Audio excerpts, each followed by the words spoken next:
السلام علیکم ورحمۃ اللہ وبرکاتہ۔ کیا حال ہے سب کا؟ الحمدللہ۔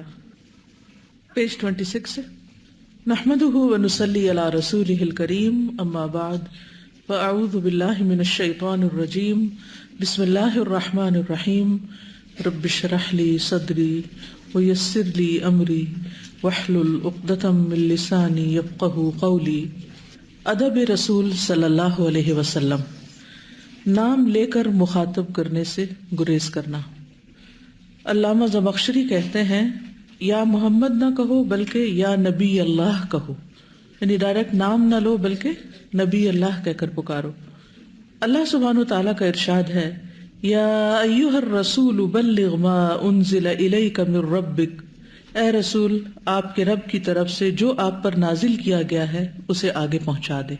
تو یہاں بھی اللہ سبحانہ وتعالیٰ نبی صلی اللہ علیہ وسلم کو یا ایھا الرسول کہہ کے پکارتے ہیں۔ قرآن مجید میں کہیں ایک جگہ بھی یا محمد کہہ کے نہیں پکارا گیا، جبکہ دیگر پیغمبروں کے نام لیے گئے ہیں، یا موسیٰ، یا نوح، یا ابراہیم، یا عیسیٰ، یا ہارون۔ جی ایک اور جگہ پر آتا ہے یا ایھا النبی حسبک اللہ، اے نبی صلی اللہ علیہ وسلم آپ کو اللہ کافی ہے۔ پکارنے میں احتیاط کرنا، یعنی بلاتے وقت۔ اللہ سبحانہ وتعالیٰ کا ارشاد ہے لا تجعلوا دعاء الرسول بینکم کدعاء بعضکم بعضا، اپنے درمیان رسول کے بلانے کو آپس میں ایک دوسرے کا سا بلانا نہ بناؤ، یعنی جیسے ایک دوسرے کے ساتھ تم فرینک ہوتے ہو اور بے تکلفی میں نام سے بلا لیتے ہو یا او کر کے یا اے کر کے۔ تو نبی صلی اللہ علیہ وسلم کا ایک ادب ہے، احترام ہے، مقام ہے، تو آپ کے ساتھ ایسا نہ کرو۔ آواز پست رکھنا، اللہ سبحانہ تعالیٰ کا ارشاد ہے یا ایھا الذین آمنوا لا ترفعوا اصواتکم فوق صوت النبی، اے لوگو جو ایمان لائے ہو تم اپنی آوازیں نبی کی آواز سے بلند نہ کرو، یعنی جب آپ کی مجلس میں ہو، آپ کے ہمراہ ہو، آپ کی صحبت میں، آپ کے ساتھ، تو بات دھیمے لہجے میں کرو، آہستہ آواز میں کرو۔ کسی کا بھی ادب، جیسے والدین ہیں، دادا دادی ہیں، عمر میں بڑے ہیں، استاد ہیں، ان سب کے ساتھ ادب کا معاملہ کرتے ہوئے ان چیزوں کا لحاظ رکھنا چاہیے کہ انہیں نام لے کے نہیں بلانا چاہیے، یا اسی طرح فرینڈس کی طرح آوازیں نہیں لگانی چاہیے اور دور سے نہیں پکارنا چاہیے۔ پھر اسی طرح ان کی مجلس میں آرام سے بات کرنی چاہیے، چیخ چلا کے بات نہیں کرنی چاہیے۔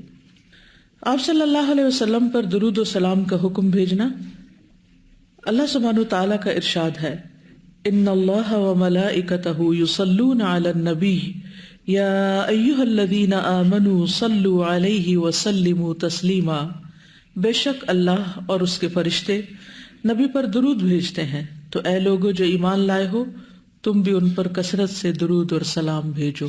تو ایک دفعہ دل میں پڑھ لیجئے درود ابراہیمی، اللہم صلی علی محمد۔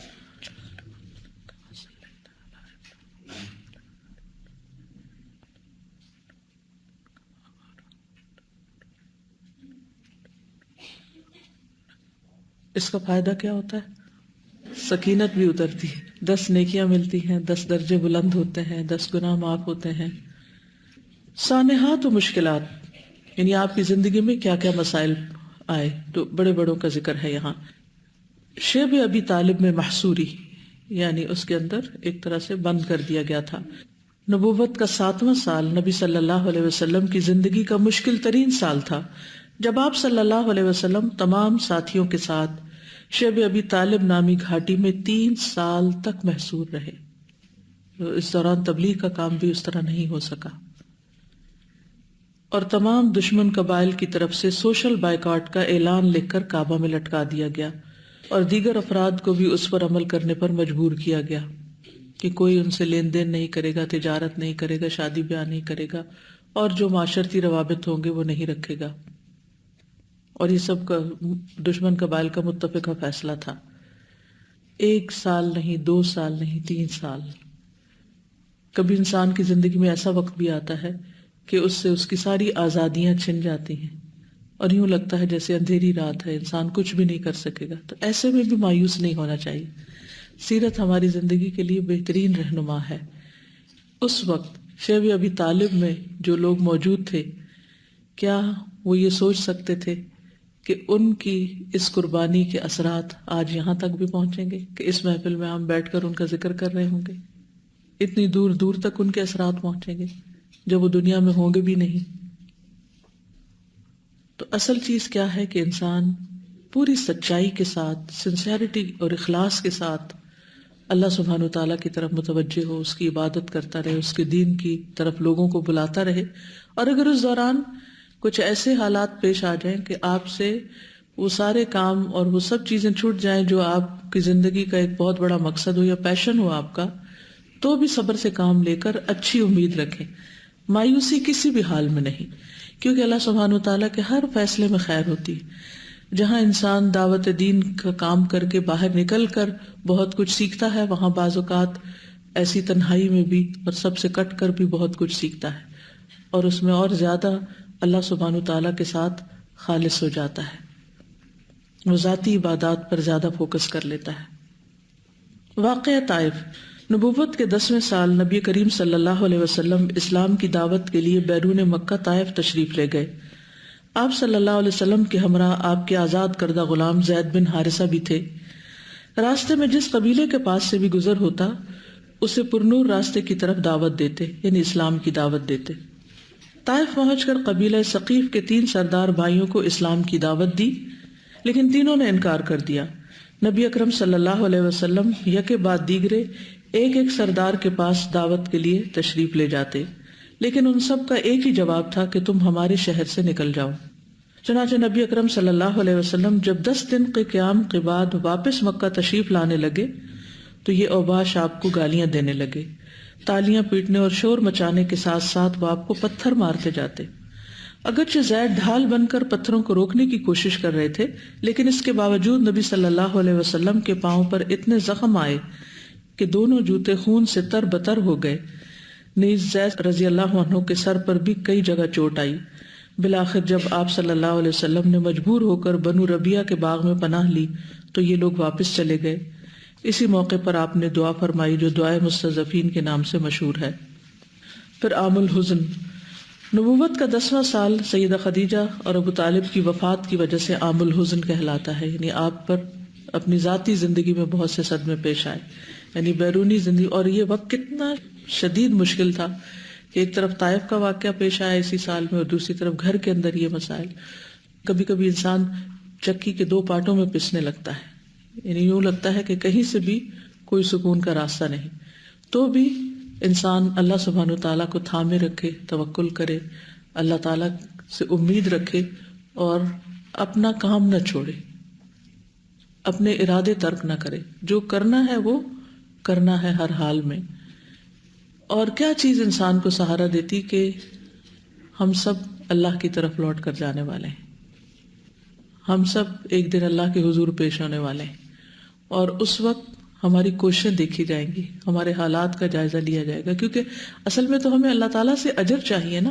اگر اللہ تعالیٰ ہمیں اندر رہ کر اجر دینا چاہتا ہے تو بھی انسان کو مایوس نہیں ہونا چاہیے، اور اگر اللہ سبحانہ تعالیٰ کسی غم اور صدمے یا حادثے یا کسی اور تکلیف دہ چیز کے ذریعے اجر دینا چاہتا ہے تو یہ بھی اللہ کی مرضی ہوتی ہے۔ ہمیں نہیں معلوم کہ ہمارے لیے بھلائی اور خیر کس میں ہے۔ ہم یہ سمجھتے ہیں کہ ہمارے لیے خیر اور بھلائی صرف اس میں ہے کہ ہم ترقی کرتے چلے جائیں اور ہمارے لیے ہر راستہ آسان ہو، لیکن بعض اوقات بھلائی کسی اور چیز میں آخرت کے اعتبار سے زیادہ بڑی ہوتی ہے۔ تو اللہ تعالیٰ کے ہر فیصلے پر راضی ہونا، تقدیر پر راضی ہونا اور اسے آسان طریقے سے قبول کر کے اللہ سے لو لگانا، یہی دراصل کامیابی ہے۔ پھر ہیں غزوات۔ نبی کریم صلی اللہ علیہ وسلم کی نمایاں مارکہ حق، غزوہ ابوا، غزوہ ودان صفر 2 ہجری، غزوہ بواق ربیع الاول 2 ہجری، غزوۃ العشیرہ جمادی الاولی اور جمادی الثانی 2 ہجری، غزوہ صفوان، غزوہ بدر الاولی جمادی الثانی 2 ہجری، غزوہ بدر الکبریٰ 9 رمضان 2 ہجری۔ تو عام طور پر تاریخ کی کتابوں میں سب سے پہلے غزوہ جس کا ذکر آتا ہے وہ غزوہ بدر الکبریٰ کا ذکر آتا ہے، لیکن اس سے پہلے بھی چھوٹی چھوٹی جھڑپیں ہوتی رہی تھیں۔ غزوہ بنی سلیم غزوہ بدر کے 1 ہفتے بعد، غزوہ سویق، غزوہ قرقرہ القدر ذی الحجہ 2 ہجری، غزوہ ذی امر ذوالقعدہ ذوالحجہ 2 ہجری، غزوۃ الفرح ربیع الثانی 3 ہجری، غزوہ بنو قینقاع نصف شوال 2 ہجری، غزوہ احد شوال 3 ہجری، غزوہ بنو نذیر ربیع الاول 4 ہجری، غزوۃ ذات الرقاع ربیع الثانی جمادی الثانی 4 ہجری، غزوہ بدر الآخرہ شعبان 4 ہجری۔ یعنی بدر کے میدان میں کئی ایک مارکے ہوئے ہیں، جن میں سے الاولی اوپر آیا ہے غزوہ صفوان، اور پھر البدر الکبریٰ، اور پھر یہ الآخرہ۔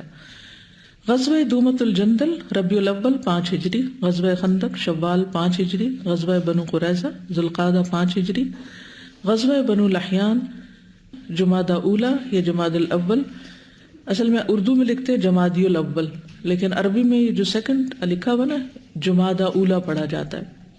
6 ہجری غزوہ بنو المصطلق شعبان 6 ہجری، غزوہ حدیبیہ ذوالقعدہ 6 ہجری، غزوہ ذی قرد غزوہ خیبر سے 3 دن پہلے، غزوہ خیبر محرم 7 ہجری، غزوہ موتہ جمادی الاول 8 ہجری، غزوہ فتح مکہ رمضان 8 ہجری، غزوہ حنین شوال 8 ہجری، غزوہ طائف شوال 8 ہجری، غزوہ تبوک رجب 9 ہجری۔ آپ صلی اللہ علیہ وسلم کے فضائل آپ دیکھیے کہ کتنے غزوات ہیں نا، اور سریات بھی ہیں جس میں آپ صلی اللہ علیہ وسلم صحابہ کرام کو بھیجتے رہے، اور یہ سب کچھ مدنی دور میں پیش آیا۔ مدنی دور کے کل کتنے سال تھے؟ 10 سال تھے۔ 10 سال میں کتنی جنگیں پیش آئیں؟ ایک کے بعد ایک، یعنی کہیں چین تھا، کہیں امن تھا، کہیں سکون کی زندگی تھی، اور ہم چھوٹی سی مشکل سے گھبرا جاتے ہیں۔ تو اگر ہم واقعی آپ صلی اللہ علیہ وسلم کی امت ہیں اور آپ کے طریقوں پر چلنا چاہتے ہیں تو پھر آپ ہی کی زندگی ہمارے لیے رہنمائی ہے۔ تو ہم بڑی اچھی طرح آسانی سے آیت پڑھ جاتے ہیں لقد کان لکم فی رسول اللہ اسوۃ حسنہ، لیکن ایک چھوٹی سی مشکل پر بھی گھبرا اٹھتے ہیں اور سوچتے ہیں کہ ہے کوئی جائے فرار، ہے کوئی جائے پناہ۔ تو جائے پناہ تو صرف اللہ کے پاس ہے، اور وہ پناہ جب ہی ملے گی جب اس کو راضی کریں گے۔ جی آپ کچھ کہنا چاہ رہی ہیں؟ اس میں اصل میں ویسے تو ٹریٹی تھی، لیکن ایک طرح سے وہ تیار بھی ہوئے تھے، یہ جنگ ہوئی نہیں تھی، لیکن اس کے علاوہ بھی مشکلات آئے۔ بچے سارے فوت ہوئے، یعنی بیٹے فوت ہو گئے، بیٹیاں فوت ہوئیں سوائے حضرت فاطمہ کے، اور اس سے پہلے مکہ میں بیٹیوں کو طلاق بھی ہوئی، اور وہ بھی مشن ہی کی خاطر، مقصد ہی کی خاطر۔ اور پھر کل ہم نے پڑھا اکثر بھوکے رہتے تھے، یعنی کھانے کو بھی پورا نہیں ہوتا تھا۔ اتنے ساتھی بھی شہید ہوئے، قریبی بھی، اور فوتگیاں بھی ہوئیں، اور شادیاں بھی ہوئیں، سب کچھ ہوا، لیکن کام نہیں چھوٹا، کیونکہ آخرت کے لیے جی رہے تھے۔ آپ اور آپ کے سارے ساتھی اپنی اسٹرگل میں کامیاب ہوئے، اور آج وہ آرام کر رہے ہیں، اور کل قیامت کے دن سرخرو ہوں گے انشاءاللہ۔ اور کتنا بہترین سودا کیا انہوں نے اپنی زندگیوں کا کہ آخرت کے لیے جیے۔ فضائل: آدم کی تخلیق سے پہلے ہی آپ صلی اللہ علیہ وسلم کا نبی ہونا لکھا جانا، یعنی جہاں مشکلات تھی وہاں آپ کے رتبے بھی بہت بلند ہوئے۔ تو کیا کیا آپ کو مقامات ملے؟ سب سے پہلے تو یہ کہ آپ کا نبی ہونا، اور خاتم النبیین ہونا، اور نبیوں کا سردار ہونا، اور نبوت کا تعین ہونا بہت آغاز میں ہی۔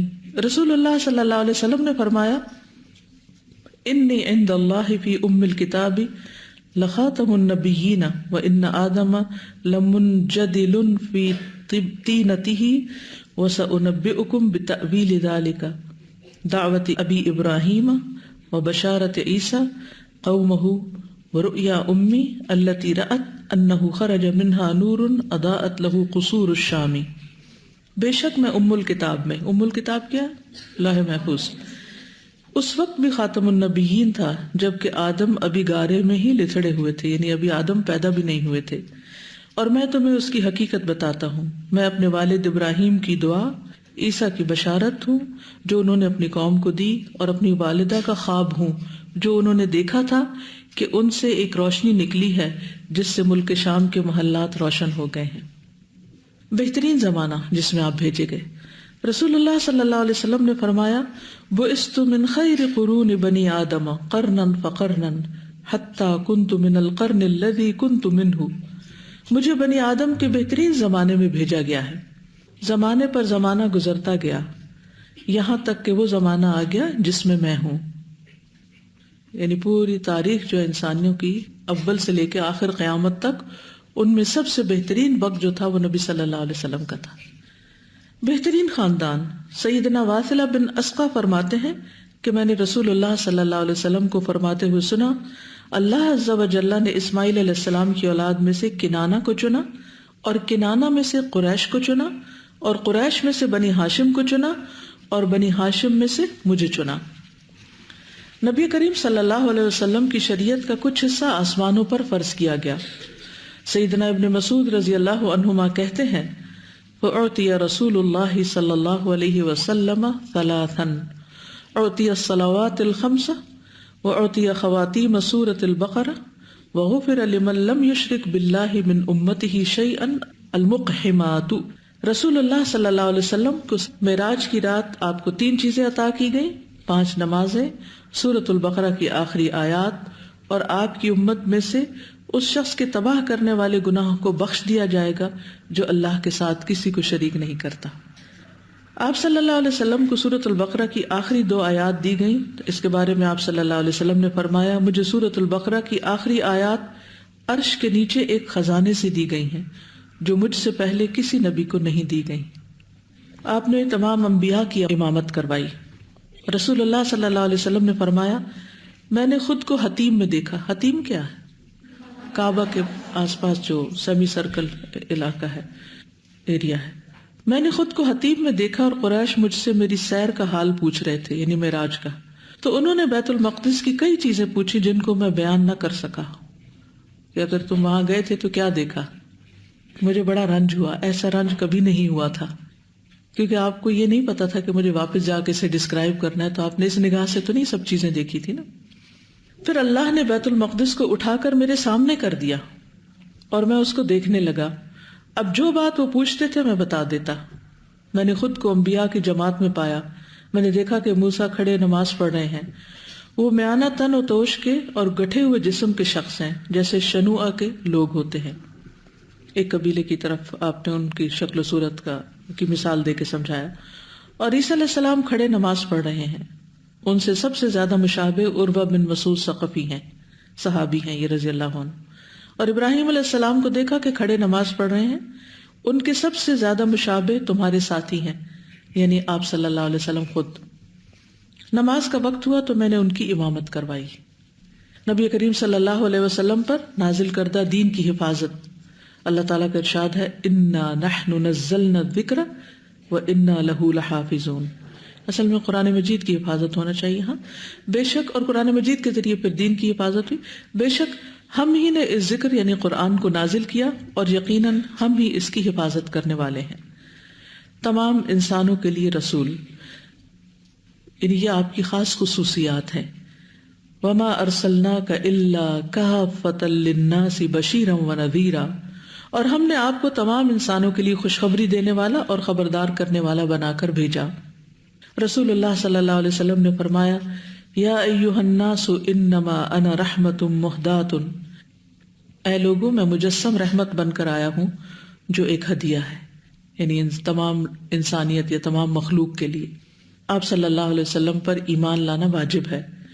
رسول اللہ صلی اللہ علیہ وسلم نے فرمایا، والذی نفس محمد بیدہ لا يسمع بی احد من هذه الامة یہودی ولا نصرانی ثم يموت ولم يؤمن بالذی ارسلت به الا كان من اصحاب النار۔ قسم ہے اس ذات کی جس کے ہاتھ میں محمد صلی اللہ علیہ وسلم کی جان ہے، اس امت کا کوئی بھی یہودی اور نصرانی جو میری بات سنے جس کے ساتھ میں بھیجا گیا ہوں اور وہ اس پر ایمان لائے بغیر فوت ہو جائے تو وہ جہنم والوں میں سے ہوگا۔ تو یہ پیغام سب تک پہنچانا کتنا ضروری ہے، ان سب کے فائدے کے لیے۔ آپ صلی اللہ علیہ وسلم کی بعثت اہل ایمان پر احسان عظیم ہے۔ اللہ تعالیٰ فرماتے ہیں، لَقَدْ مَنَّ اللَّهُ عَلَى الْمُؤْمِنِينَ إِذْ بَعَثَ فِيهِمْ رَسُولًا مِّنْ أَنفُسِهِمْ يَتْلُو عَلَيْهِمْ آيَاتِهِ وَيُزَكِّيهِمْ وَيُعَلِّمُهُمُ الْكِتَابَ وَالْحِكْمَةَ وَإِنْ كَانُوا مِنْ قَبْلُ لَفِي ضَلَالٍ مُبِينٍ۔ در حقیقت اہل ایمان پر تو اللہ تعالیٰ نے بہت بڑا احسان کیا کہ ان کے درمیان خود انہی میں سے ایک رسول مبعوث فرمایا جو اس کی آیات ان پر پڑھتا ہے اور ان کا تزکیہ کرتا ہے اور ان کو کتاب اور دانائی کی تعلیم دیتا ہے، حالانکہ اس سے پہلے یہ لوگ کھلی گمراہی میں پڑے ہوئے تھے۔ قرآن مجید میں بے شمار نعمتوں کا ذکر کیا گیا ہے، لیکن اس نعمت کو بطور خاص بیان کیا گیا ہے کہ یہ اللہ تعالیٰ کی ایک نعمت ہے. بہترین دل کے حامل تھے آپ.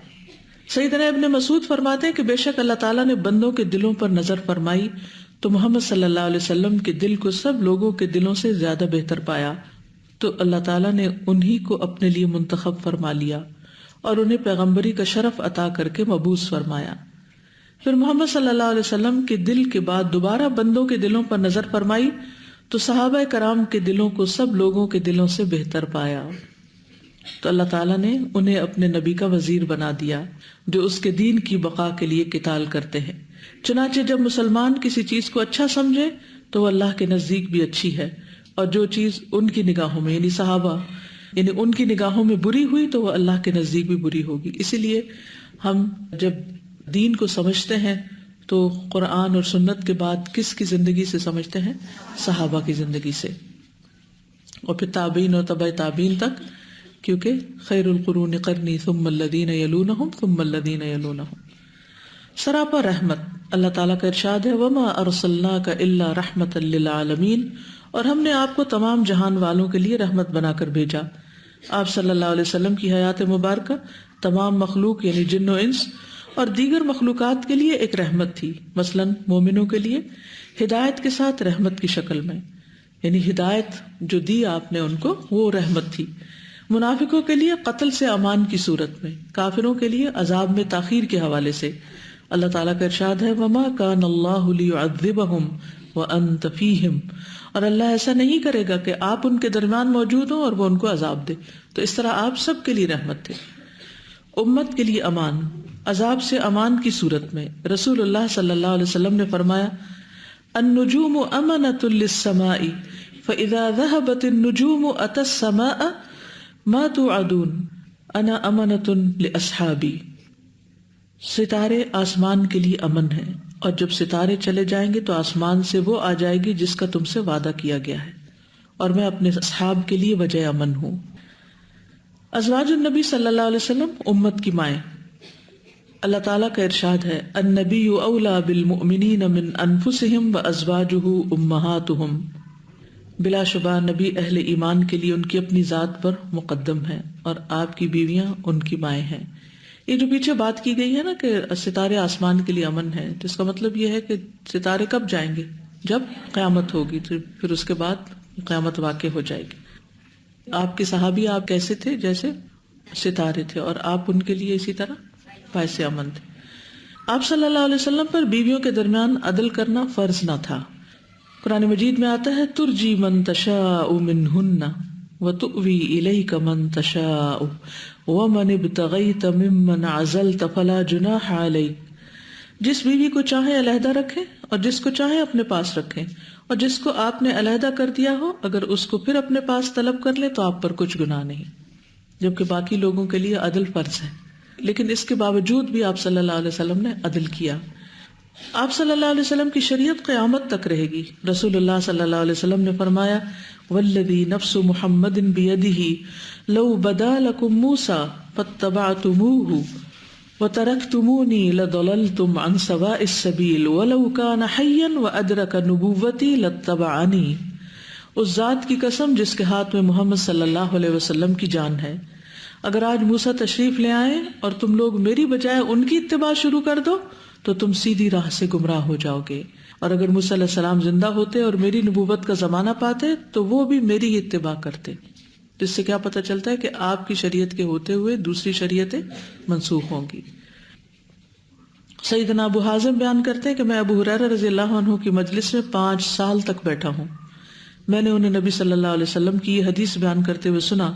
آپ نے فرمایا کانت بنو اسرائیل تسوسہم الانبیاء کلما ہلک نبی خلفہ نبی وانہ لا نبی بعدی وسیکون خلفاء فیکثرون.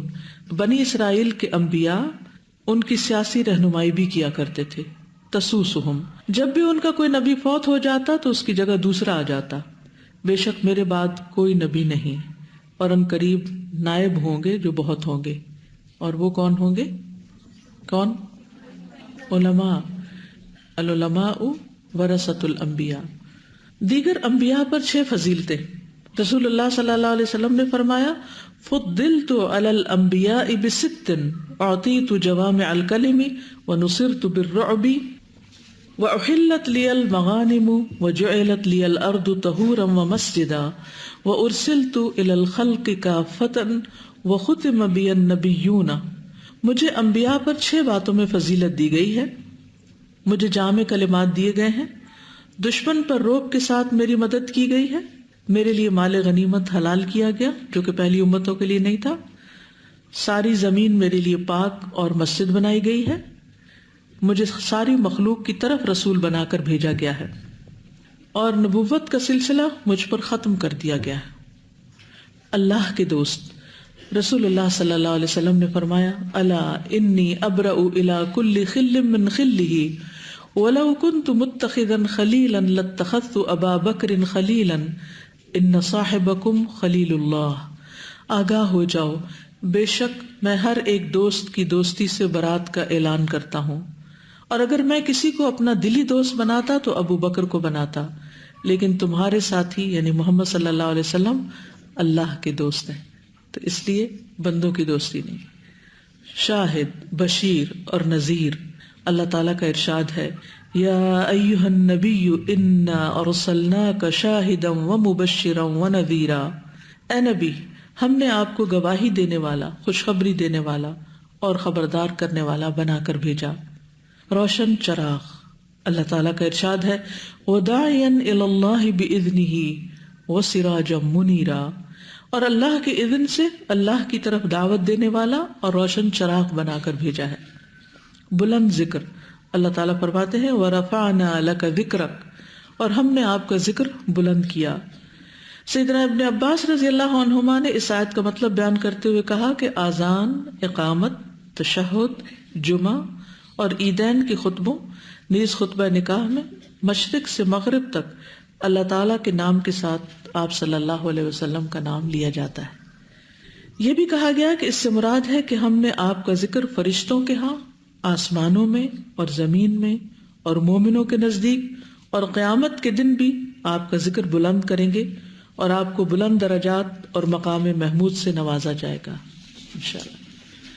اگلے پچھلے قصور معاف کر دیے گئے آپ کے. اللہ سبحانہ وتعالیٰ کا ارشاد ہے انا فتحنا لك فتحا مبینا لیغفر لك اللہ ما تقدم من ذنبك وما تأخر. بے شک ہم نے آپ کو کھلی فتح عطا فرمائی تاکہ اللہ آپ کی اگلی پچھلی تمام کمی بیشی سے درگزر فرمائے. خاتم النبیین. رسول اللہ صلی اللہ علیہ وسلم نے فرمایا مثلی و مثل الانبیاء من قبلی کمثل رجل بنا بنیانا فاحسنہ واجملہ الا موضع لبنة من زاویة من زوایاہ فجعل الناس یطوفون به ویعجبون له ویقولون هلا وضعت هذه اللبنة قال فانا اللبنة وانا خاتم النبیین. میری مثال اور مجھ سے پہلے انبیاء کی مثال ایسی ہے جیسے کسی شخص نے ایک عمارت بنائی ہو اور اسے بہترین اور خوبصورت بنایا ہو، لیکن اس کے گوشوں میں سے کسی ایک گوشے یعنی کونے میں ایک اینٹ کی جگہ چھوڑ دی، تو لوگ اس کے ارد گرد چکر لگاتے ہیں اور تعجب کرتے ہوئے کہتے ہیں کہ یہ اینٹ کیوں نہیں رکھی گئی. آپ صلی اللہ علیہ وسلم نے فرمایا تو میں وہ آخری اینٹ ہوں اور میں ہی آخری نبی ہوں. اور اس طرح نبوت کی عمارت آپ سے مکمل ہو گئی. رسول اللہ صلی اللہ علیہ وسلم کو جنت اور دوزخ کا دکھایا جانا. حدیث معراج میں سیدنا حذیفہ بن یمان سے روایت ہے، وہ کہتے ہیں فلم یزائل ظہرہ هو وجبریل حتی اتیا بیت المقدس وفتحت لہما ابواب السماء ورأیا الجنت والنار. رسول اللہ صلی اللہ علیہ وسلم اور جبریل علیہ السلام اس براق کی پیٹھ سے جدا نہیں ہوئے یہاں تک کہ وہ دونوں بیت المقدس پہنچے، یعنی درمیان میں کہیں سٹاپ نہیں لیا. ان دونوں کے لیے آسمان کے دروازے کھول دیے گئے، پھر ان دونوں نے جنت اور جہنم کو دیکھا.